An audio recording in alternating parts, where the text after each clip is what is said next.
Well, hello and welcome. I'm Guy Stevens, and this is the Alliance Against Seclusion and Restraint live series. Excited to have you here today. It is Thursday, March 21st, and we have another great show in store for you today. So very excited to have you here. Do want to let you know a few things. First of all, if you're not familiar with who we are, the Alliance Against Seclusion and Restraint was started almost 5 years ago. In fact, we have an anniversary coming up here very shortly that I'm going to tell you about. But we've been around for about 5 years. I started as a father who was concerned because I had a son that was being physically restrained and secluded in a school, and ultimately formed an organization and began to try to affect change around not only restraint and seclusion, but a lot of punitive discipline, restraint, seclusion, suspension, expulsion, corporal punishment. The Alliance was formed really in an effort to not only influence and change policies and laws in various states around the country and even around the world, we really have taken even a broader approach, looking at all the things that are often being done to kids very often in the name of behavior, and really working to promote ideas and to spread education about how we can do better, how we can move into trauma-informed and neuroscience-aligned and relationship-driven and collaborative approaches to not only better supporting kids, but in a school environment, even supporting teachers and staff in a far better way. So, that's a little bit about who we are. I'm going to tell you a little bit more about our show here in just a minute. But I do want to let you know that, as always, we do record this. So if you're beginning to watch it live, we stream it live on YouTube, LinkedIn, Facebook, and on X. It's available on all those platforms after the fact, and we also make an audio podcast version available as well. So you can go back and listen on the go if you want to. I'm really excited to have our guest with us today, and I'm going to introduce you in just a second. But we've got Marna Pacheco today, who is the founder of CapeAble weighted products, and really interesting to share Marna's story and a bit about the products as well. So I think this is going to be really interesting, and we'll tell you a little bit more about that in a moment. I do want to let you know that, as many of you know, we now have a couple of sponsors that are helping us out with the podcast, which is fantastic because it's really helpful to have that kind of support. One of our big sponsors this year has been Supportable Solutions, and Supportable Solutions not only offers coaching and other services to schools and school districts, they also have something they developed called the Why Toolkit, which is a totally different way of really getting to the why beneath behavior and really bringing people on a journey along the way. But I'm going to share a little bit here with about Supportable Solutions and thank them for sponsoring. Supportable Solutions, your partner in educational excellence. We provide coaching for schools of all sizes and age groups. Let's dive into a case study. Our support led to tangible results.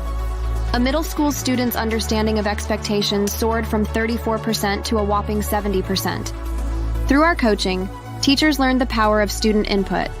This simple strategy led to a significant increase in students' understanding and appreciation of their classroom expectations. We didn't stop there. We coached teachers on strategies to explicitly teach expectations, procedures, and routines. Empowering educators, one strategy at a time. Thrilled? That's an understatement. Discover how you can implement these change strategies today at supportablesolutions.com. And Supportable Solutions is owned and operated by my friend and colleague, Connie Persick, who does some really fantastic work. So check them out if you're not familiar, and definitely check out the Why Toolkit as well. I think it's a fantastic tool that really gets into understanding really the deeper why and helping adults to shift their mindset around behavior, which is one of the really important things that has to happen. So I did want to mention also one other quick thing before we get into our program. I mentioned as we began that we are reaching a special day. We are reaching our 5th anniversary. It was about 5 years ago, actually 5 years ago Monday, that we began, and we're really excited to have been able to do the work that we're doing and trying to influence change. So that's always exciting to do what you really feel passionate about. And it's been 5 years now, and we've had some, I think, some meaningful impact on lots of areas, whether it be policy or education or training. And this is really important work. It's important work to me. It's important work to many of you out there as well. I do want to let you know that as part of our 5-year anniversary, we're doing a fundraiser, and Courtney can put that link in the chat as well. But, we're looking for help and support to continue doing the work that we're doing, which I believe is really critical work. So at any rate, just want to let you know, and we've got a special event coming up on Tuesday. I always say Monday, Tuesday of next week. And Tuesday, of course, being the 26th, that is our official anniversary. And there will be an interview where the tables are turned, and I'm going to be interviewed by some of our volunteers. So that's going to be a lot of fun. Make sure you put that on your calendar, and we can share that link as well in the chat. So please thinking about joining us for that event. And with that, let's get to why you're here. You're not here to hear me talk. You are here because we've got a special guest with us today, and you are here to learn more about who they are and the work that they do. So let me tell you a little bit about Marna. Marna Pacheco is the founder of CapeAble Weighted Products and the inventor of smart weight technology, proudly manufactured here in the United States. Marna embodies the saying, "Necessity is the mother of all invention." I've always loved that, or probably one of my other favorite quotes, and I think many of our listeners can probably think how that applies to them. But to help with her adopted daughter with significant neurological and developmental early childhood trauma, Marna immersed herself in the latest research in neuroscience to invent smart weight technology, which offers a better approach to felt safety and effective weighted therapy, disrupting the industry and changing lives. It all started with the weighted cape and continues to be fueled by her passion for helping others know they have value and deserve to reach their full capabilities. So, Marna, it's really great to have you here today. I got to meet you about a year ago in person, and of course, I've known a little bit about your work for some time, and think it's fantastic what you're doing. So we're really excited to have you here today, and just want to welcome you and thank you for joining us today. Thank you so much. I also remember your 5-year, going on almost 5 years when you started. I started 2 years prior to that and knew who you were and your story. And it was such a pleasure and joy to meet you last year at the Creating Trauma Sensitive Schools conference in Houston. That was amazing. We've got a lot of colleagues and friends that we know. And so it was just really neat to finally get to meet you in person. So thank you for having me. Yeah, absolutely.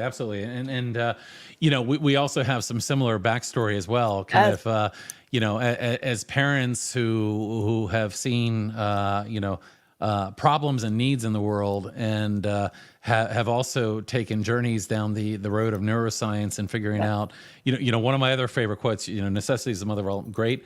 But this idea that do your best until you know better, and when you know better, do better. That's part of this as well. Well, before we get started with kind of the we're going to do a bit of a Q&A and interview here.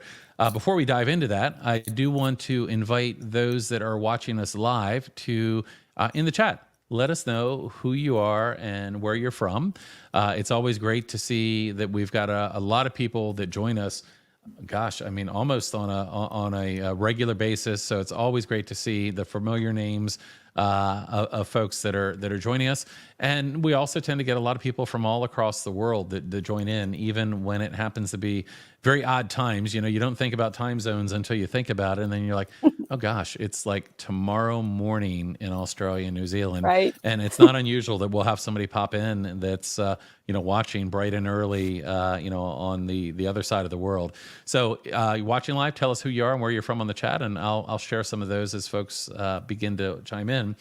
So let's just kind of start off by talking a little bit about we're obviously going to dive into your products and the technology that you develop, but let's go back a step, and if you can, tell me a little bit about how this interest began. And of course, the interest was fueled by your experience. But so tell us a little bit about your experience as a parent, and how that led to this interest that you developed in neuroscience. And so I'm going to let you kind of start there. Well, my family, my husband and my older daughter, we adopted our Millie, and she was a little over 2 years of age. And like any mom, you do your research, right? You're doing all the things, and you're focusing on adoption, and you're understanding about attachment and all the things that go into that.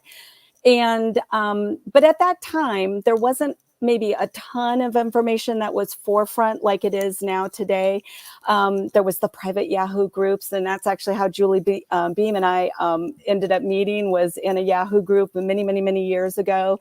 And where we were And talking. Julie, of course, is the Yep. the amazing executive director over at the Attachment and Trauma Yep. Network. Who, Right. I mean, what a great group, and that, of course, was our connection at the Creating Yeah. Trauma Sensitive Schools Yeah. conference. I'm sorry, didn't mean to interrupt. No, but- no, please do Yeah. that, because I just think it's so important. I mean, all of us are collaborating and working together. And even though we might have a different why on how we started, it is bringing us together. And ultimately what adoption did is it really, once we brought our Millie home, I was just like, okay, there's going to be some major surprises here. And I really had to dive very deeply into what happens to the brain with trauma.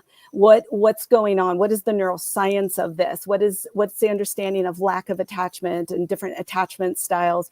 What's driving the behavior? Well, fear, survival, all of these things that were really just came out in behaviors with my daughter. So here, you're a traditional parent, if you will, and you're going, okay, here's a behavior and here's a behavior, and this is what you traditionally used to do or you would do. And I was like, none of this is working. None of this is working in any way, shape, or form. And so it really threw me into research. And I started reading. And so here I am rocking my daughter, trying to create those nurturing elements with her and allowing her to nap with me any way I could. And I had a pile of 10 books on the side. And I would, once she fell asleep and we would create that bond in all those ways, I was also reading and researching. And what it came down to is trauma affects the brain. It affects everything. And it was just a whole new world of understanding what trauma does. And then it also opened up my own childhood and my own background and my own past of, wow, my ACE score, once I learned about ACEs, admittedly scared me to death, because I didn't want to say it was a 10, so I say it's a 9.5. But basically, I'm come from an ACE score of 10. And it really just opened up so much into understanding what it does to our nervous system, what it does to our body. And I started looking at deep touch therapy, understanding what deep touch pressure really was through Dr. Temple Grandin.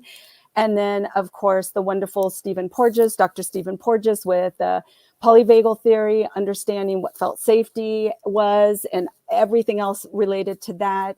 And then what trauma does to the brain, and Dr. Bruce Prairie's work. And I mean, I could just go on, and I just immersed myself in that. Right. I mean, this is a very deep dive. Yes. And of course, some of this has probably been happening over the course of many years now. Yes. But what initially, like, what were some of the things that you were reading initially, and what were some of the things just in the very early stages of this? I mean, what were some of the things that you were reading? What were the messages that you were beginning to build on? Early on, it really wasn't easy to find. And it was through the private Yahoo groups of understanding attachment. And then they were recommending different books like, Bessel Koch, where, The Body Keeps the Score, and Peter Levine, all of these, all these authors that weren't forefront maybe, and researchers, doctors, obviously professionals in this, in understanding what trauma does to the brain. And so that's really where I was reading things that were different than just parenting books on how to handle a certain situation going on. Of course, Millie was a little over 2 when we got her, but she did not understand how to be held as a human. She didn't even know what a human was when we got her. She was left by herself. And so then, and by herself amongst 700 plus orphans in her orphanage, let alone tied down in her crib. And because she had a facial defect, she was also left alone, because that was considered unlucky to touch, and that would come over to you if you touch that. So what I learned is what are the different kind of abuses, and then truly, what does neglect do? What is the ultimate neglect? and really understanding the cycle of, if a baby cries, then a caregiver takes care of that need, and then that whole cycle that goes around. And then what happens when the caregiver doesn't come and the baby keeps crying, then baby keeps crying, pretty soon the baby stops crying, and then the baby stops depending on another human being, and then they go within, and now it's just survival of the fittest, right? Whatever survival that is. But how does a 1-month-old, a 2-month-old, a 3-month-old have any kind of survival? They depend on the human being to be there.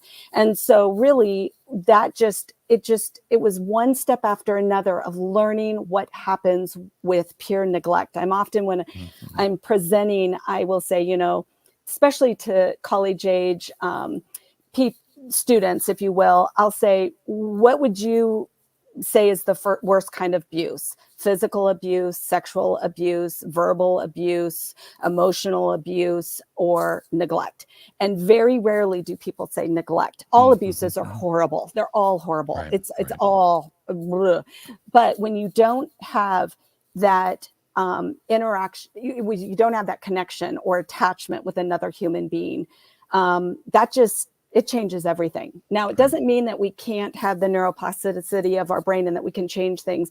But for us, with our Millie, a lot of it became permanent damage for her on the brain. And so we went from doing things developmentally and kind of going back to the basics with her, doing tons of therapy. I mean, I did everything on the floor with her to, playing with babies with her. She was deathly afraid of spoons, because spoons would then hit her mouth if she didn't bite or take the food or whatever, or because of her cleft lip and cleft palate.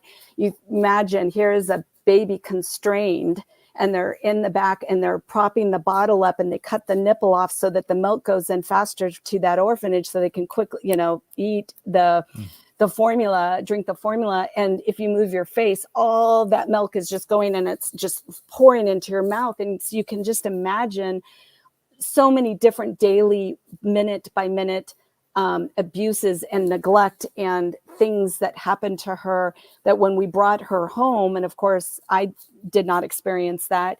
And so I just had to relearn everything from a parenting standpoint with our child and what we had to do. And then hopefully to change those neural pathways. But what we found is puberty, and then as she continued to grow, things were not catching up. You think, oh, we're going to go like this, right? And then, okay, we would level here and try to master something. But things were slowing down the older she got, and the behaviors are very extreme for my daughter. I am a mom and my husband, and my biological daughter was almost 14 when we adopted Millie. Millie is a beautiful, hard miracle in the sense that things are very messy and very real. But I have to talk about those real things, because we are parents and caregivers of a child who is adult. She is 18 now, and we are 100% guardianship over her, because her behaviors are extreme, and our focus is how to keep her safe and others safe. And so we use all the techniques that we learned, which I haven't, that you talk about on your podcast and with your guests and everything else. What are those techniques? How to look past the behaviors? What can we do to create felt safety, connection, regulation, co-regulation, all of it? We use all of that with our daughter as much as possible. What I found is that way back in the day, even before 2020, it was still hard to get that message out there, right? Okay, we can be trauma informed or trauma educated. Well, an hour-long seminar is just not going to do it. Of course. Yeah. No, Right. I say that a lot, that, you can't go to a 2-hour PD and professional and trauma informed practices and then become trauma informed. Right. And I also, it's systemic change that has to happen as well. Yes. It's not just a matter of a few people That's knowing right. that this thing called trauma exists, and hey, That's there was right. something called the ACEs study. Right, I mean, right. it really is like changing the culture completely. It is. Yes. Yeah. Well, before you continue down that road for a second, I want to kind of take a step back, kind of to the early days of all this. I mean, I remember, and I believe it was in The Boy Who Was Raised as a Dog Yes, by read Dr. that Perry. too. Yep. But I recall reading something that at the time just really shocked me in a way, and challenged assumptions. And of course, this is the whole journey of learning, right? Yep. But it was talking about the trauma that can happen to a child before they are even born. And Right there. Yep. the 6 months prior to being Right. born, the trauma that can exist and the impact that can That's have. right. And I think that there's a tendency for a lot of people to look at children, and especially very young children. So to look at children and think, oh, well, children are resilient, right? I mean, Right. they can experience things and then just, somehow it has Yep. no impact. I mean, they can't remember that, can they? They were too Right young. there. Right Right, there. right, right. So that kind of ideology is certainly still, I think, fairly prevalent, It is. that people don't realize the impact. And one of the things that we've found in the work that we focus on here at the Alliance is that if you look at kids that are more likely being restrained, secluded, suspended, expelled, subjected to corporal punishment, not only do we find things like children with disabilities, Black and brown Yep. children, kids with a trauma history Yep. there, and I think that that's really, really prevalent. But very often, I can tell you, many of the families that we work with and support are children that were adopted. Yes. And again, very much there is a potential. And in some cases, far greater than others, but there's the potential for significant trauma that may have come very early. So I think, people may go into, even today, may go into an adoption scenario. And of course, it's critical to find, Right. families and loving families that are able to care and adopt Yep. children, but may go in somewhat unaware of the challenges. Can you, from your own experience and perspective, talk about that? Like, you were a mother, you've been down a road of this. Going back, I mean, what did you know when you began this? Or even to rephrase that, you can tell me that, but what might you have wished you had known Right. then that Right. you know now? So I know that's a broad question, but I'm just Such a really kind good of, question, though. yeah. No, it is. And in fact, oftentimes, early on when I started discovering that there more information, more education, more needed to be out there. This is not, you're not just saving a child. You're not just, there's so much more. I remember thinking, I feel bad because I wanted to convince people to adopt, if you will, and to not adopt at the same time. It was this really weird dichotomy of, if I can talk you out of adopting, then you shouldn't be adopting, right? But Mm-hmm. then at the same time, I also, there are children who need families, and there are some children that don't do best in families as well because of the severe trauma and what happens early on developmentally in that area. But you want Right? people to have a lot of awareness, right? You don't want I somebody to do. go into something with a Yep. vision that is not aligned with Right. with the reality, Right. and then figure out a situation where it's like suddenly Right. somebody has a revelation like, oh, this isn't working, I've got to do Right. something else, because that's additional Yeah. potential trauma, right? I think I am such an educator, and the element is, what can we do to be very truthful, very authentic, and open about the truth of this, with also respecting the parents, respecting the children of this situation, but then also educating so that we can walk in with more awareness and understanding. And I tend to be someone who doesn't just want to be aware. I want to actually solve the problems, and I actually want to feel like I'm actually making progress and mastering what it is that we need to learn or have better understanding in. And part of that in the adoption world was that if we are going to adopt, then let's make sure that we're educating, we're financially supporting, we're also having support emotionally and physically and mentally and all of that. And what does that look like? And how can we really surround? Now, I do believe a lot of that has definitely happened, and there's way more than it ever was 16 years ago when we adopted our daughter. But yet it's still so young, and there are lots of pockets still that don't have all the information, that need the information. And without it, without people quick to not have compassion and kindness in curiosity stage. We need curiosity, we need discovery.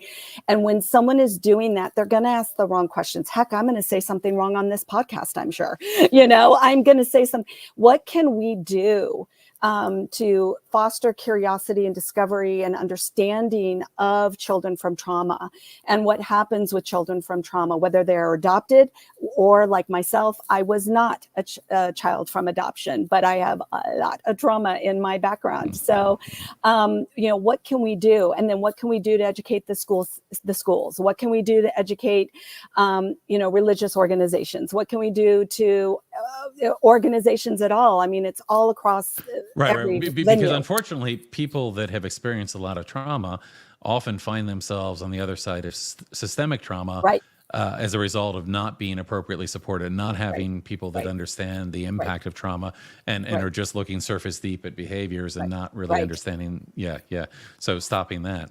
But right there, you just said it, early on when we brought Millie home, I saw the behaviors and I wanted to make sense of the behaviors. What were those behaviors happening? What was going on with those behaviors? And then that's where just given my personality and given who I was, I just dove deep into understanding. I did read Dr. Bruce Perry's The Boy That Was Raised as a Dog. I did read all of the books, if you will. And that opened up a whole new paradigm for me as a parent, that I was therapeutically parenting her from a lack of attachment and understanding all of those needs that needed to happen, not only in womb, but then as soon as she was born and what happened. And then on top of that, Millie does have a cleft lip and a cleft palate. So we had those issues as well.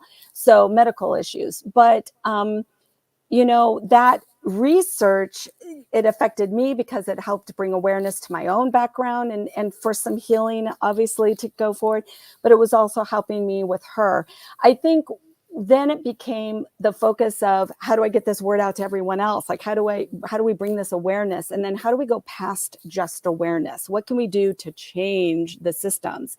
And what does that look like? And that's really been a journey for us. I would have never imagined in a million trillion years that when we adopted our daughter, that it would have led us down the path of understanding our nervous systems and then creating CapeAble weighted products, which is a product itself. I can go more into that, but also I created the manufacturing. So we have a manufacturing facility, and I am a woman in textile in manufacturing in the USA, in Indiana. And I'm like, what the heck? I had no idea that this is what our story was going to be. Yeah, unexpected journeys, right? I mean, I can relate. Yes. I mean, I never, so prior to 5 years ago, I had been in the same job for over 20 years. I worked for a university. I would have told you at that point that I would probably retire from that job. And something happens, and suddenly you're like, I've Yep. got to do this thing. What were you doing? You were a mom. Were there I was. were there other things that you were doing kind of prior to all of this? I mean, it's a huge shift. Right, Kind of it where were was. you at that time, kind of prior I to was this? a homeschool mom. Okay, And okay. I love education. I love Hmm. teaching. And so I thought I was going to have, 14 kids, Little House on the Prairie kind of movement here going on. And we were a hobby farmist, and my oldest daughter was in 4-H for 10 years. And so, we've done it all. Yeah. And so that's what I was doing. And Right. I was thinking, we were going to adopt more children. And, I wanted to have a family so bad in my past. And so we were going to open our home. So either through foster care, domestic, and or international adoption. And we happened to start with Millie, that was an international adoption. So I was just going to continue on doing that, but it did switch. I also love to sew. My grandma was a professional seamstress, and she was amazing, and she could do all these things. And so I tried my hand at it, and I absolutely love to sew. And so when Millie's occupational therapist suggested weighted products, I thought, well, okay, let me see what that is and what does that mean. And I went online like any mom would and did the search. And what I saw out there was just some things that kind of concerned me about maybe the texture or the patterns, and they were really busy. And I was trying to incorporate that into what I was understanding about neuroscience and just different things like that. And the other thing I saw was the ugly blue Velcro vest that looked like a straitjacket. And I thought, And so Millie actually just taught me everything. So I made a weighted blanket for her, and it was very, beautiful in its soft colors, and it had beautiful textures, and it had the squares, and it was just her size, and everything was great. But when she stood up, the blanket fell down at her feet. And I went, we're not going to carry our weighted blankets around with us the rest of our lives, nor should we, right? So that made me go, okay, Millie's issues were a full 24 hours, but also, how do I get her out of the front door, right? What do I do to even get her out of the front door? So I made a lap pad for her, and she started putting it around her neck, and we put a snap in it, and she was able to wear it. And I thought, okay, it's a pretty little princess pink color, and that's great. But I happened to collect vintage patterns from Vogue, and there was this capelet. And I just thought, okay, first of all, let me understand what sensory means, sensory processing disorder means, integration. What does deep touch pressure mean? And that's when I started looking into Dr. Temple Grandin's research in the early 90s about deep touch pressure and what does that look like. And I want to go a little bit deeper into that, because that's kind of the difference of what our patent is and what we've done with smart weight technology. But basically, what I did is I decided to create a pretty pink cape for Millie with the right nerve activation that she needed, that just gave her that hug and embraced her. And we were able to then go out the front door and for her to wear it. And of course, when I brought these products to show my occupational therapist, she just went gaga over them and said, you need to open up shop right now in the middle of this waiting room, because all my other clients are going to want these. And then within this practice, they had multiple different practices like speech and OT and PT and all of that. And she said, I've never seen anything like this cape. And from the cape, we became CapeAble, which is a powerful word, because I do truly believe, just with my education background, is that every child can reach their own capabilities. This is not us telling them what and who they are. We want them to reach their own capabilities that they can, and we want to also support them in that, right? And so that really started CapeAble weighted products, the product itself. But then it just dove really deep into the patented smart weight technology and what is that. And that really came from the understanding of Dr. Stephen Porges with our vagal nerve and felt safety and understanding that. And then also with Dr. Temple Grandin, truly what is deep touch pressure. And a lot of people think deep touch pressure is heavy. And deep touch pressure isn't about heavy. It's about pressure done correctly. And so a little bit of a history about weighted products just in general is weighted products did get started, and I'm going to do the Marna layman's, quick version of it. Sure. But it was early 70s within the mental health community, and they actually were looking for an alternative to a tied down restraint. And so they started using weighted blankets. Well, unfortunately, when you see those extreme behaviors in the mental health, like maybe a diagnosis of schizophrenia or bipolar or whatever it was, they were actually going, well, let's put more weight on it to control what? The behavior. Right, and so that happened. Well, in the early 80s, they were diagnosing autism as a mental illness, which we know that it is not. Excuse me. And so desperate moms were putting heavy blankets, on their children. And basically something needed to come up, a formula needed to happen so that weighted products were not causing harm to someone that was using them. And so this came from the pediatric health of spinal, which is your backpack and your purse. So if you're an adult, your purse should not be more than 20 to 25% of your body weight. And if you are a child, it's 10 to 15% body weight. And then that kind of became the magic formula for weighted products, which was, oh, your blanket shouldn't be more than 10 to 15% of your body weight, add a pound, maybe, that they, all the different formulas. And that just became the go-to thing. And then through the years from the 80s and then the 90s and et cetera, we've learned about weighted products, but no one challenged really how the weighted products were really the understanding of what deep touch pressure really is. And so when I was reading Dr. Temple Grandin's work, several light bulbs came on, and it really became about that squeeze machine that she did invent. And what that meant was a body would lie between two cushions, if you will, and the person that was in there could control the pressure on the body. And so we call it the 3 C's of deep touch pressure, which is it conformed to any size, shape, or body, age as well. And then it compressed evenly because the body was lying in there. And then it also stayed in constant contact with more nerves. And when you activate the nerve with deep touch pressure, you get to the third layer of the skin, to that nerve receptor, and it then sends that signal to the brain. And then the brain releases the calming chemicals like a hug. And those hugs are so important. So if you get a 20-second hug, you don't have to tell your brain, okay, release those endorphins now. It automatically does it. And so that's where I was like, okay, what can I do to use weighted therapy for Millie, not become a straitjacket of the weighted vest where all the rocks are in the pockets or the bean bags are in the bottom, and then you have to figure out what weights to put in there. But I was more about how can I create that nerve activation for her, and what that was is a 2-inch grid. And so all of our SmartWay technology, which is patented, is a 2-inch grid with certain different amounts of weight every 2 inches.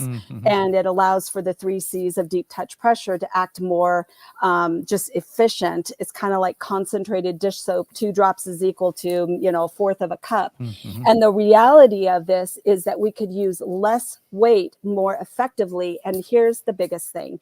It was total freedom of movement for my daughter. That vest with the Velcro and all the things that had to happen with that, I needed it to be easy to use, easy to wear, easy to care. And so that 2-inch grid allowed the weight, no matter what size product it was, to activate more nerves and get that signal to the brain. It allowed for freedom of movement under it, where you could get the same weight every 2 inches if your legs here under the blanket or here, or if you're in an upright position wearing the vest or the cape. It just allowed for just a really better therapeutic weighted product in the market. So yeah. So let me pause for a second. A couple things I want to ask you about. But before I do, I just want to recognize a couple of people that have said hello in the chat. Meg Baldwin, and big fan of Meg, does some amazing work. Bella Vizex, some fantastic work. Great to see Meg here. We've got Cassie here, who is with the Michigan Advocates to End Seclusion and Restraint and doing some amazing work in Michigan. We've got Sarah, who's also a volunteer here at the Alliance, who has jumped in. And anybody else, if you're watching live right now, feel free to jump in and tell us who you are and where you're from. And of course, as we're going, if you have questions or comments, feel free to put those in the chat as well. So anyway, just want to take a quick break and remind people to, if they have questions, that they can ask those now. But I wanted to ask you a couple of things. So, kind of going back, you had done a lot of this research. You were understanding the impact of trauma. You were working, as a parent to take this knowledge and figure out how to apply it to help your daughter and ultimately, better support your family as well. There's that journey, and it sounds like an occupational therapist who mentioned this idea about kind of weighted products, and that led to, again, just kind of an explosion of things. Now, we talked a little bit about this before we were on today, and that's that, and you were talking about this here as well, that, this idea that initially, I mean, some of these weighted products were really kind of restraining products, right? They were Mm-hmm. really about limiting movement, Yes. limiting motion. Yes. Yet there was some really solid science behind the idea of potentially weighted items, Correct. Yep. in terms of what they could do, in terms of releasing chemicals from the brain, Yep. and then as you dived in further into things like the polyvagal theory, kind of like what they could do to help create and promote a sense of safety. So of course, what's important here is that while there's some history of some of these products being used in a way that certainly, I would not be a big fan of, and probably you aren't either. Right. Really what you're talking about here is something that's not about restriction. It's about, in fact, really designed for that freedom of movement and Right. that felt safety to allow someone to be able to, be in an environment that Right. might otherwise, so it really is about, how do you create something to help create that sense of safety? And of course, we know that there's a lot of individual differences in sensory, Yep. Yep. needs and things like that. Yep. So, that seems like a really important part of what you're saying, is that idea that what you were creating was kind of based on this science, and then Yes. trying to figure out, like, how do we create something that's really going to support someone's That's right. safety and That's right. ability to move freely? That's So, right. and I think I mentioned to you as we were preparing to go on, the idea of deep pressure is something that Yes. comes up periodically in the context of restraint. And I always try to kind of make the distinction here that, there's a big difference between an emergency intervention that's necessary because right. someone is in a life-threatening situation, and that's not deep pressure. I mean, Right. that's I'm restraining somebody. I mean, there are, valid ways to provide things like deep pressure that, again, I mean, not those things Yes. should not be in the same sentence together. But sometimes that happens. Yes. Sometimes you hear, or you hear things like, well, they like restraint. Yeah. Restraint is intended as a emergency intervention. I mean, if they have a different need, then that needs to be addressed appropriately, right? Well, and that's exactly right. And that's why I wanted to have weighted products be not used when the emergency is happening, right? It is the regulation of before. It's not noticing sometimes you notice the behavior and you apply it on, and then you can see kind of it go down, if you will. And that's great and that's wonderful. But what if weighted therapy could be weighted blankets for sleep all night long, which that should stay on your bed. If you want to have something on your couch, you can have a couch blanket or a throw. That's great. You can also do nurturing with a blanket on the couch. We don't recommend sleep all night long with more than one person, because we want to stay on your nerves, get on your nerves in the best way possible, not your last nerve. That sounds like a t-shirt. Yeah, I know. CapeAble products, we get on your nerves and stay on your nerves. Yes, exactly. And so we don't want that sharing for sleep all night long. But what about wearables? And that was really the thing that came with the weighted cape for Millie. It was a wearable. I needed it to be dignified, functional, fashionable, stylish, easy to wash, the mom factor. It had to be machine wash, tumble dry. But I wanted her to wear that to be a prerequisite of the success she was going to have going out and about while we left our front door. This was not about a punishment. We need to figure out how to use the right tools, and those tools being used appropriately. And unfortunately, I think weighted products did kind of get a rap. It was only for this community. It was only for this diagnosis. And it was heavy weight was better because it was going to control a behavior. And that's not what it was about. I was wanting to give a tool to my daughter to help her navigate the world of which we lived, which was a blender at Starbucks, walking through the Target store, or going shopping, or in the grocery store, whatever that was, to help her become capable and successful in her daily routine and then night routine, of course. And so this wasn't about waiting until level 10. It was, what can we do beforehand to really create that beautiful felt safety, connection, and then regulation that would happen throughout the day for her. And that's what we're trying to do with weighted products. And, it's interesting. I thought maybe I would be an advocate in a different way for maybe adoption and understanding the trauma behind it and what to do. But really, it ended up becoming a product that I created. I didn't create an organization. I didn't create a nonprofit. I created a product, and then I created a manufacturer, and now we created really a disruptor in the weighted products industry, because no one is doing smart weight technology. No one has that 2-inch grid. And what we do with premium glass beads, and it's a bigger bead, it's not sand glass, and it's just so much better. And I have a demo I can show you on that. But just the way weighted products should be. So we've got Sleep All Night for blankets. We have Active or Move, which is weighted wearables. And then we have Sensory Enrichment Tool, which is a non-weighted item, and we use magnets for that. Yeah. So it seems to me, and I say this as somebody that is not in the know about all of these things, but it seems to me that over the last couple of years, actually, were some of the first time I really started hearing about some weighted wearable products and weighted blankets. And it seems like it's been overwhelmingly moving in a more positive direction. Like there's somehow shift. My daughter at one point wanted a weighted blanket a couple years ago, and when we got our weighted blanket. So, I mean, it seems like some of that shift has happened, and I'm sure that your work out in this space is probably contributing to that for sure. Tell me, I mean, and I want to have you share a few things here in a minute, but I have some ideas here, but I'm just kind of curious from your perspective, like, who are the people now that are looking for products, or who are they looking for them for? What are you finding today? Well, everybody has a nervous system. It's for everyone. This product is for everyone.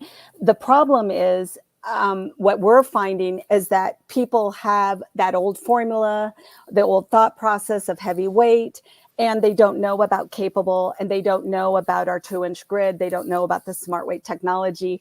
And so therefore they will buy a weighted blanket on Amazon, and they'll look at it and they'll go, oh, I want a 25-pound blanket or a 20-pound blanket, or they know maybe the 10 to 15% rule, which I think needs to be changed. And they'll get a blanket, and they either like it or they think they like it because it's the only thing they have to compare to, or they don't like it. They have an adverse effect to it. It's way too heavy, or it's too cumbersome, or it's got a duvet cover and it's sloppy, and the weight shifts around, and I feel restrained and restricted. And when anybody feels tied down, held down, or whatever, it is an adverse effect. Right. I mean, that could be stimulating your sympathetic nervous system into a fight or flight. Correct. And that's certainly not what you want, right? Correct. Yeah. Exactly. And that's why I say freedom of movement. It's, we're like the Goldilocks of weighted product. We're not too heavy. We're not too light. We're just right. And it's, if we can get on your nerves and stay on your nerves, no matter what product you use, whether it's a blanket for sleep all night long, or if it's for on the move or active and sitting in an upright position, then we've got you covered in that way. Right. And so the visual that I like to give is my really high-tech baggy visual. So most weighted products today are using a glass bead, but it's a micro glass bead, which is a sand size of weighted or glass bead. And what happens in the big square, whether it's a 5-inch square, 4-inch square, 6-inch square, 3-inch square, it's all going to shift no matter what you do in that size of pocket.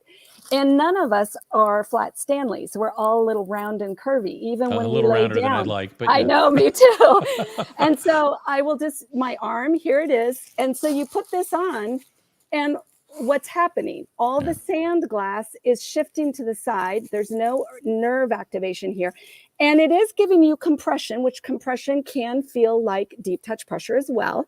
And so that's good. But what happens when you want to move under this? All of a sudden, it becomes like a sandbag, a restriction, and it just feels either like that compression is holding you down, you can't move to the right or to the left or whatever. And of course, if you're sitting in an upright position, it just all goes like this. and you're Mhm. getting rocks in the pocket. Mhm. What we do is this. It's Mhm. every 2 inches Mhm. with a bigger glass bead, Mhm. and that bigger glass bead allows for movement in there. Let me see what I can do for the camera. So here, as it goes like this, I'm conforming to any body shape, size, age, and it's compressing evenly and gently, and it's staying in contact with way more nerves to get to that third layer of the skin, to get to that nerve receptor for deep touch pressure. And by the way, if you have a spider go and you blow, that alerts Right, right, alerts you, and right, you go up right. and you're like heightened, right? And if you do deep touch pressure correctly, then it gives you that calming and that Mm, that feeling of safety. And mm, that's what I mhm. wanted. And so again, no matter how you move under the blanket or any of our products, you are able to move with the weighted products because it's here. And then if you're under a blanket, you can move. You'll get the same weight no matter how you move every 2 inches under the blanket. And that really is, it's not rocket science. I'm not a rocket scientist. It was just that I paid attention to the details with the research of trauma. What does it do to our brain? Our nervous system, our entire vagal. I mean, all of it. Mhm, It mhm, all had to mhm. come together to create this product. And that really became the difference of now it is current to neuroscience. It is disrupting the weighted industry because Mhm, weighted industry should not be about the total weight. It should be about the weight that's touching you. Even if you put a blanket mhm, on mhm, you, we have 4 different sizes of blankets. Unless you're the exact same size of the dimension of the blanket, for example, our twin size blanket, which is meant to fit on a twin size mattress within the top. You don't want it hanging over. We're not comforters. We're about nerve activation. We're about really conforming to you and embracing you and your body in a safe, freedom of movement way. Well, that twin blanket is 12 pounds. But unless you are a 40 by 72 dimensionally flat Stanley under that blanket, 12 pounds is not on you. It's only what is touching you. And so right, right. we wanted to make sure that that grid allowed for great nerve activation to stay on Mhm, your nerves and really give mhm. you the input that your body needed. Mhm, mhm, mhm. So you mentioned, and I appreciate the what you were sharing there, kind of the visual, and I have to wonder, uh, probably not something you like to think about, but whenever anybody has a good idea, then people start to clone it and mimic it, and somewhere somebody's making something that looks a lot like yours and Yep. isn't, and yeah, I'm sure that kind of thing happens. But I really wasn't going down that rabbit hole. But where I was thinking about this was, again, I asked you kind of like, well, who's this for? Everybody Right. has a nervous It is. system. Certainly, one of the things that comes to mind here, and you can tell me that I'm wrong, and that's okay. But I would imagine that, thinking about Dr. Porges' work, thinking about Yes. felt safety, thinking about the idea of neuroception, kind of this Yep. idea that our Yes. environment is always scanning Yes. we're always scanning the environment for cues of threat and cues of safety, and Yes. imagining the potential of a weighted product to be a cue of safety. Yes. Also thinking about the idea that individuals that have experienced trauma, Yes. neurodivergent individuals, Yes. with a disability, Yes. often, well, I think more often may have a more sensitive neuroceptive Yep. system, right? Yep. May be more likely because of trauma, because of Yep. stress, because of Yep. individual differences, may be more likely to have that sense of threat when in fact maybe there is none. I can Right. certainly think that individuals that have experienced trauma, neurodivergent, like these could be really helpful for products. And of Very. course, we all have a Right. nervous system, so back to that, it Right. can be helpful to everyone. Right. So it sounds like you agree. You're not going to tell me I'm crazy. So I guess the other thing that I was thinking about as you were talking about this, I was thinking about our kids, and I was Yeah. thinking about COVID, and I Yeah. was thinking about the You went where impact I that. went. Okay. You're Well, I was going thinking where I was about. going to go. Yep. Yeah, I was thinking about the impact that COVID has had Yep. on the Yes. world and a lot of our kids. Yes. And of Right course, my there. son Cooper now is 18, and like your daughter, and he's doing really well. He's in college now.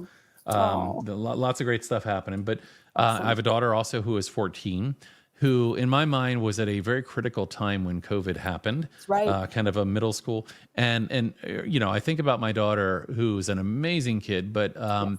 her and many of her friends that I Yep. think Right experienced a there. very unsafe world at a Yes. time that Yes. safety was critical. Yes. And from my experience and in my own personal experience and conversations with many others who have children of similar ages, Yep. there is a lot of anxiety out there in a lot of our Horrible. kids. And, a lot of, again, back to the idea of neuroception, Yep. I think a lot of kids that the world, for a huge portion of their lives, if you're 10 years old when the That's right. pandemic happened, it was 2 years, Right. 20% of your life, the world was unsafe. It was Right. unsafe to go Right next to there. other people. Right there. So anyway, what I'm thinking, and I think you're going to Yes. tell me I'm heading the right I am. direction. I can't wait. Yes. Yeah, is that this kind of product, for anxiety and Yep. again, thinking about our kids that have been through this, Yes. is really something that could be so helpful to many. Yep. So anyway, it's kind of where my Well, brain was headed. And I'll let you you finish went going there. you went right where I was going, which Okay. is the big thing. We all have nervous systems, right? Right. But what did the pandemic do? And what did it bring awareness to? And when you are not able to touch anyone or your loved ones, or you Yes. can't have any interaction, all of a sudden now we're secluded and we can't, all of it, everything that happened.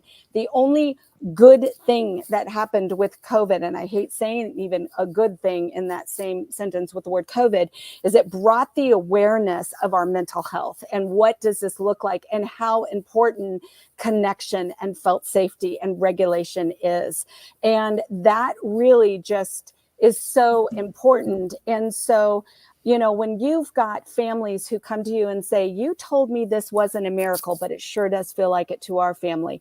Or we've got families who have just been released from a facility where a child was actively pursuing taking one's life, and they Right. come and that doctor had recommended our product locally, and then we hear back from them and they said, thank you, thank you, thank you. This has become their security or their safety blanket, if you will, or even the wearables.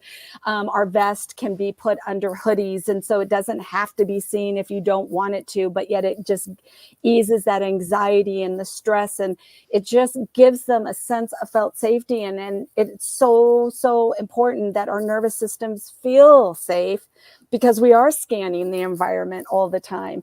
And if we can keep the regulation going, and again, regulation is not calm, doesn't mean you're regulated, by the way. And doesn't mean you're regulated all the time either, right? That's right. Yep. We should be moving in and out, right? Exactly. Yep. And my point is, if you're going to use a weighted product, let's use the best and the most current to neuroscience weighted product that is really a safe product, that a product that can be used in a way that makes you feel more secure, safe, and yet on the move, you can wear it out and about. So how do you make weighted products stylish and functional, right? And we were able to do that to the best of our ability. It's one of the reasons why we became our own manufacturer, because I couldn't send it overseas or offshore, because I needed to be a control freak. It needed to be perfect. I knew that was coming. Yeah, sure. It had to be done correctly. And that's really what we wanted it to do. Yeah. And so, yeah. Yeah. So I want in a minute, if you would, to have you show us some of the products, but I have to ask you a question first. So, I went looking, this was a couple months ago, I went looking on your website and I had a product in mind. And I'll tell you why I had the product in mind, because I have a teenage daughter. And my teenage daughter not only seems to have an interest in this idea of kind of weighted, products, but also, as many teenagers, wears hoodies almost all the time. And I actually think there's something to that. I mean, the hoodie can provide some sense of felt safety. And I know you make a lot of different products. Any plans for a hoodie anytime? Because, I'm thinking that's, especially as I think about her and her friends in that demographic. So anyway, I'll answer it this way. Okay. If this live broadcast and then the recordings happen and all of a sudden the world knows about CapeAble and Again, it's hard to be in business. I haven't Right. even talked Yeah, about the no, I business get it. side I of get things. it. You get Hey, it. I'm a Right. nonprofit, and that's not easy. Right there. Yes. I will tell you that will allow me to develop way more products that Yeah. we really do need. Yeah. We need more products. We definitely, with the hoodie, it's already designed. It's just a matter of, we can't just bring it to the market if other things aren't selling, right? So, Right. Sure. and then I did design the vest during 2020, and I've never done any marketing or advertisement of it. It is phenomenal. I mean, it's just, I mean, you don't have to have a diagnosis. You don't need to be anything except for having a nervous system, because we're all now understanding what it feels like to feel stressed out and anxious and tension, and the anxiety. It goes up. And for myself as a caregiver of a very profound and extreme level 3 autism that we do have, and then on top of, complex developmental trauma disorder and many other sensory, I mean, I could go on and on, mostly nonverbal. We use the product every single day. I use it. I sleep with my weighted blanket every single night. In fact, right now I've got a lap pad on my lap while we're speaking, so I wouldn't get nervous. And, just all the different things. So we've got blankets for sleep. We have weighted wearables, different products. I can showcase those. And then we have a really fantastic magnetic focus fidget, which is one of our number one top neat. sellers. And it's right here, and it's super simple. This needs to be in every education toolkit across the board. In fact, I wanted to create CapeAble sensory, toolkits that have proper weighted products in them.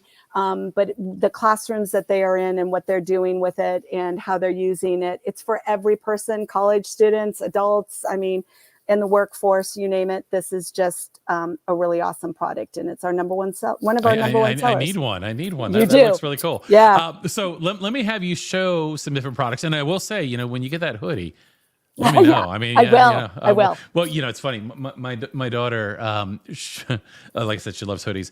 I was working with a different company on some merchandise, Alliance merchandise, right? And so I'll get her opinions, and she told me what I needed the other day, and so then once she showed me what she thought I needed, I had to order her one, but it was a zip up hoodie. She's like, you need a zip up hoodie, and I want one. And I'd be thrilled to when you get there to that hoodie to have one of those as well. But why don't you show us some of the products, and maybe you start with kind of where your starting place. Right. I do want to say one thing. I do have 2 different fabric applications. So the SmartWeight technology, which is patented, is infused in our medical grade fabric, which can be in any hospital system. And in fact, we have several hospital systems doing controlled IRB studies, clinical trials, and et cetera. In fact, I just got back from a global surgical conference with pre and post-op surgery, where a hospital system did a controlled IRB study with our medical grade blankets, and it did lower anxiety. It was very successful. Oh, that's exciting. Yeah. And will be published in those that medical journal the June of this year. And so keep watch on our Facebook page and our LinkedIn and all of that, and we'll be making those announcements of what that looks like.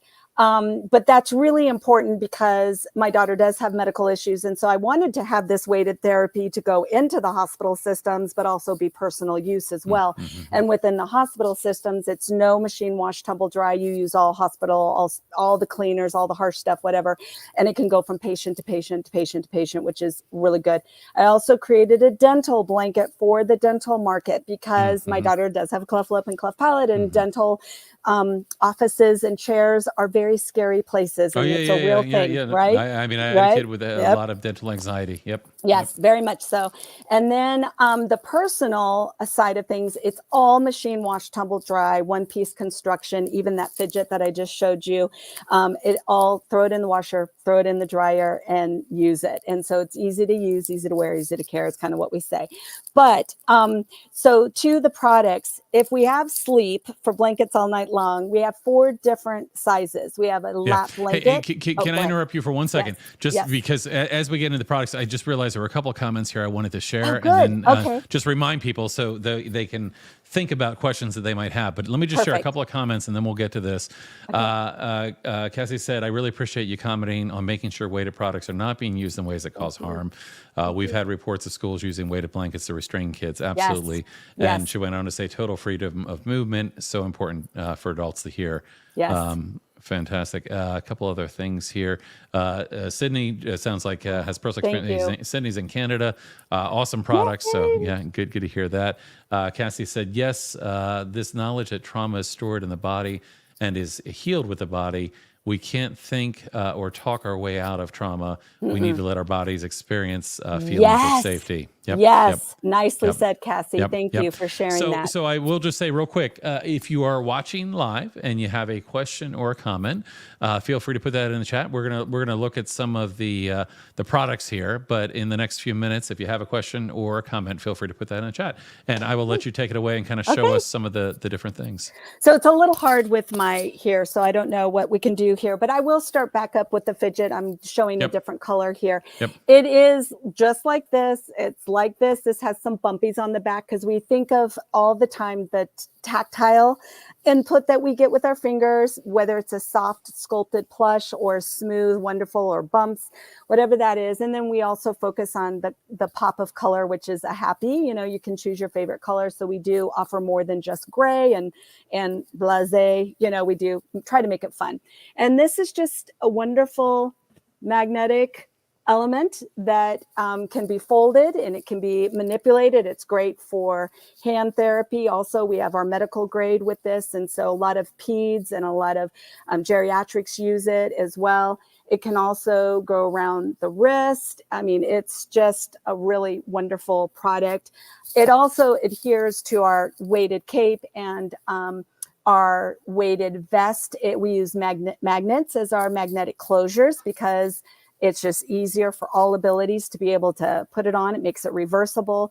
If you can't wear a magnet, use a magnet for any reason, then just let us know. And we can also customize some things. You'd have to reach out to me at marna@capeable.com. Feel free to do that.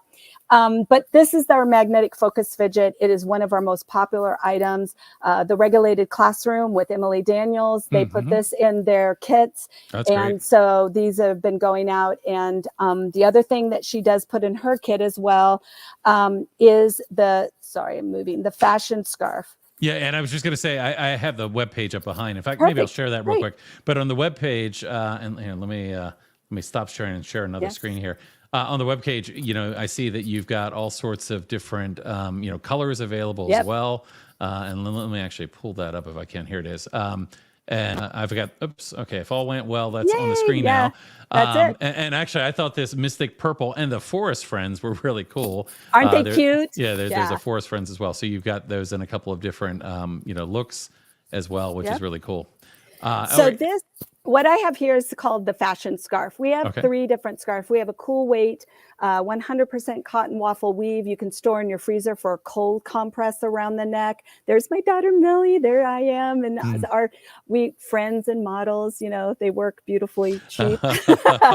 All that. There's our medical grade vest and our lap pad. I'll share some of those. But basically, this can also be, and I'm trying to figure out with my mic here. It can be like an infinity scarf. Do you see? I mean, it's just fashionable, cute. Yeah. It's really practical. It feels so good. You can have it. Those that are maybe have anxiety while they're commuting to work, or if you're on the train or the L or wherever you're at, you can wear this. It really at your desk, at work. Right now, I think I need one going through the TSA. Oh my goodness. So first of all, yes, our products do go through TSA and you can wear them on the plane. So like this lap pad is a medium lap pad. We have small, medium, large, depending on your age. And so those kindergartens and the little itty bitties, they can wear the small. Medium is the most popular size. If you're, the big burly dude, you might want, or depending on how you want to cover, if you've got knees or tummy. But this has magnets in the 4 corners. So it's a lap pad that's wearable. And so here is the lap pad. Gotcha. And again, I don't know if I'm messing the mic up, but you can kind of see how it can be worn. Yeah. Okay. Yep. Yeah. Wow. And again, The magnets are strong enough to hold, but safe enough for quick release for everyone and anyone. And so that just shows that difference. When it comes to the blankets, we have 4 different blanket sizes for sleep. We have a small lap blanket. It's 26 by 50. And it's just a great smaller blanket for maybe those younger ages, but then maybe the elderly as well. Or if you don't really want to be fully covered, that's a great product size. The throw blanket is very generous. It is like our couch or recliner blanket. It's a great travel blanket as well. You can take on the road with you. Then our twin size And blanket. it has a cool cow print. I mean, Bovine Bessie. when my daughter was young, it was all cow All about for a while. Yeah. Oh, and Mustang Maddie, which is, we've got the brown print, and then we've got nice. the cow and the pony print. We got to do that. And then unicorn right there, you see. But the twin blanket and the full blanket, a lot of people go, why don't you make a queen size blanket or a king size? The reality is we're not comforters. We want to put the blanket on you. So if you're in a king size bed and you do have a partner in your bed, you could have 2 twins, you could have 1 full, 1 twin, but you really want it to conform to your body, stay in contact with your body so that it is really getting you the input all through the night. And then of course you see the cotton waffle weave there, which is a cotton blanket. Our product, the fabric is very premium. It is not, it's not a cheap fabric by any means, but it is not like the felt, and it's not going, or fleece. It doesn't trap the heat. And because of that 2-inch grid, it doesn't pile all around. And so even though you see the sculpts and the soft plush, surprisingly, it actually does really well. And if you do have any excess heat, or you do run heat or hot, that is your body. And there's nothing I could do. I could, especially women who might have a hot flash or something. It doesn't matter. If I say the word hot, you could have a hot flash. It's not necessarily anything we can change, but we do surprisingly find that most really are surprised at how well it feels, and that it's not too hot. I do recommend you use if you don't use any sheets at all, then just use the weighted blanket. If you need additional warmth, then you put it on top of that. Or you use a sheet, then you put the weighted blanket on, and then any additional warmth that you might need, you can do it that way. So that's the blankets. And then wearables. We have the weighted cape. We have the weighted vest. We have the 3 different styles of scarf. We have the wellness scarf. We have the fashion scarf, and we have the cool weight scarf. And then we have the lap pads that can be wearable as well. And then we have wraps, and the wraps are really, really amazing. They're more like a shawl. And so you can see the shoulder wrap and then the embrace wrap. And, until COVID, I've never, just because of my own trauma, I never was a real huggy person. And, people would go, oh, hearts and love and hugs. And I'd be like, But what I've learned and what I've come to appreciate is that hugs and touch are so needed, and that connection is so needed. And if it can't come from another human being, then let it come with this product that does feel like a true embrace. And so the embrace wrap, we jokingly call it the boss wrap, because it is just like the absolute best hug ever. The shoulder wrap is a little bit more portable because it's smaller in dimensions, and that's what's being flown on the airplanes or in the car commute or at the office, at their desk. That's a really great product too, if you need a wrap. And it just eases all of that stress and that tension, because we are storing it all right here, whether we're on our phones or we're driving or we're just, or we're even watching Netflix. It's all there. So, yeah. Are there studies, and you might have mentioned this earlier, and just forgive me if my brain's No. not remembering here, but that look at actually the impact, like the release of oxytocin, or Right, right. have there been studies that kind of look at that, related to? So we hopefully soon one will be started. In fact, that's really been part of the discussion. How can our products just get tested for that, or in patients? Because we do have the hospital medical grade product. It is in oncology. It's been in the ICU. And in fact, here's a number with ICU. So month-long clinical trial, 100% raw scores went down, which is, subjective, but yet they all went down. They felt less fearful, less whatever in the hospital system and in that procedure in ICU.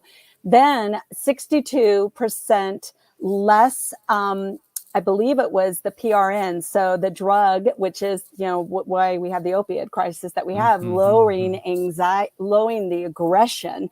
62% less was used, 64% less wrist restraints were used in ICU, all using our product in that clinical study with our medical grade blanket. That's really fascinating. Well, Yeah. I mean, I've seen studies that relate to the reduction of restraint and seclusion, and that actually make connections between the reduction in restraint and seclusion use and the reduction in the need for medication. Right there. Yes. Which is Yes. really Yep. interesting. Well, we're getting to about our time here, and I want to be respectful of your time. Anybody, if you have any final questions or comments, you're welcome to put those in the chat now. But I do want to, so this, yes, you have a business that you built out of this, and but this is really about a passion, and a passion to initially started around your daughter and supporting your daughter and supporting that journey. But now I'm sure you probably get lots of emails from people that buy products and share their stories. Yep. I mean, this is something you're doing because you're passionate and you really want to make a Yes. difference to Yeah. parents, families, and individuals that have experienced things like this. And I appreciate that. I mean, there's a lot of ways. There's a lot of ways to try to change the world, right? And that's what this is about. Is Yes. how do we make a positive dent in this world that Right. needs this kind of dent right now? That needs us to Right. be moving in directions that understand and acknowledge the impact of trauma, that Yeah. are trying to support people. So I really appreciate your journey as a mother, and then going into this really kind of unexpected unexpected way. But I want to give you an opportunity here, in terms of any final thoughts that you want to leave us with. I mean, you've given us a nice tour, and of course, we've provided the links in the chat for people Thank to go check out your products, and hopefully decide to try something. I think I might have to order one of the fidgets. That looks really, really cool. love it. But any final words you want to leave us with? I do. You hit it right there. When you know more, you ought to do more and do better, right? And so for me, my passion and my why is my daughter, Millie. And every season we go through, in a new season or new age or new whatever, I'm just realizing just how complicated and hard it is. And our system, our government, our policies, they have got to change. They've got to change. And we need safety out there in the best way. And so if it was running a business and all the things that have gone, I would have quit a long time ago. It's harder than hard. But my daughter keeps me going and keeps us going, and we're very real about how it feels and how it is. And anyone is welcome to contact me and to talk, because we're not alone. I just don't want people to feel alone. I don't want them to feel alone. We've got greater awareness. We're out there more, but we've got to continue to fight the good fight as much as we possibly can, but mostly fight it while we're regulated, so that we're kind and compassionate with each other. Yeah, I like it. I like it. You said that, and your comment about like not alone. I mean, I started the Alliance, 5 years ago, and my very first goal was I wanted people going through the things that I had been going through as a father, as my son had been going through. I wanted people to know that they weren't alone. That's right, and, there. And then I wanted to let them know that they could influence change, right? Right there. Yes, it's two really critical things. Well, I appreciate that, and I appreciate the journey that you're on. I have to think, as I'm thinking about all that you've shared here. I imagine. I mean, do you work with a lot of occupational therapists? I mean, I can imagine that OTs would. Yeah. And we're just not known. We're just really not known. I mean, marketing costs an arm and a leg and a liver part. I mean, seriously, right? So a lot of occupational therapists, although I will say, just like in the education system, we've never done it that way before, right? There's new needs to be out and understanding. Weighted therapy can be done correctly, can be safe. It doesn't have to be super heavy. And it can be dignified, fashionable, and functional, and easy to clean, right? Yeah. I mean, I'm imagining too that the the potential of something like this in an IEP in terms of Oh, yeah, an totally. accommodation, right? Having Yes. something that might be helpful. Well, listen, this has been a fascinating hour and well, almost 20 minutes here that we've been Yeah, here. It goes by quickly. I I know. want to thank you for joining us today. Really appreciate it. I know we planned this like probably sometime. It was I probably did. almost a year ago after Exactly. we Yes. met in person. I'm like, hey, you have to join me Yes. sometime for a live event, and we're still like booking out a year in advance. So I Yes. guess it's a Wow. good problem, and at the Good same time, it's problem. like by the time they finally happen, it's like, oh gosh, it was a long time ago we talked about Yeah. this. But Yeah. I'm glad we were able to do this, and Me I'm too. glad you were willing to come on here and share Yeah. your personal journey and kind of where that led you and the work that you've been doing, and appreciate that. And so, just I guess one final question: how's your daughter doing? I mean, how's your daughter doing today? Oh boy. You know what? I didn't really go into a whole lot of that. It's hard. It's hard. Yeah, She's hard. The lack of sleep, the lack of getting the right answers, how she's treated, how the system is failing caregivers and our children and our adult children. I'll just really, it's raw, it's yeah, ugly, and it yeah. needs to change. Yeah. Well, we're with you in trying to change the system and Yep. trying to do better. Yep. And I All of appreciate us you together. sharing your story. To everyone watching, thanks for being here with us today. And we will see you again, I think, in 2 weeks. We've been having a lot of like little surprise. Oh, actually, no, we're going to see you on Tuesday for the anniversary. Yay! So don't forget, we've got the anniversary celebration coming up on Tuesday, and I'll be on the other side of the interview, getting interviewed. That'll be a little weird. But thank you, Marna, again for Thank joining you. us, and just want to say goodbye to everybody, and we will see you again next time.